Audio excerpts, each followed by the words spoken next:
travaux de Macron, les 12 travaux prioritaires, les 12 défis qu'il devra relever durant ce nouveau quinquennat. Aujourd'hui, gros plan sur le défi majeur en politique internationale pour le nouveau président français, le conflit en Ukraine. Comment faire pour sortir de ce conflit? Quel rôle doit jouer la France? Comment aider les Ukrainiens? C'est une question désormais que se posent de nombreux Français qui y ajoutent une inquiétude. Comment éviter une troisième guerre mondiale? L'Hexagone doit-il faire plus pour résoudre ce conflit qui inquiète de plus en plus les Français?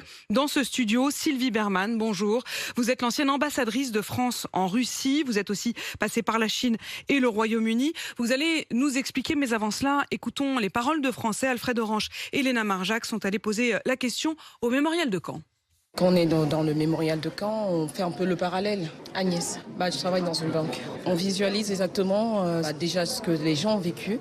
On se dit, l'Ukraine, c'est ce que les Ukrainiens sont en train de vivre actuellement. Là, il y a un président qui a été réélu, président Macron, qui repart pour 5 ans.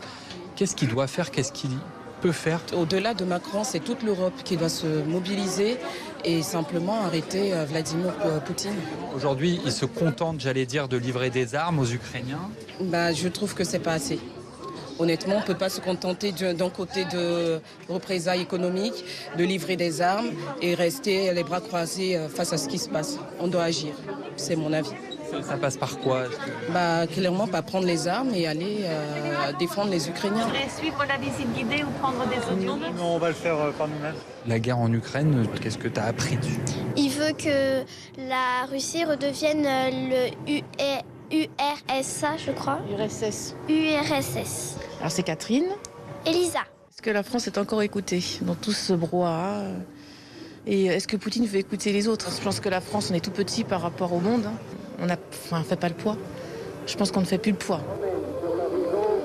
J'aurais du mal à me mettre à la place du président de la République qui, pour moi, gère très bien la situation et la situation de crise aujourd'hui.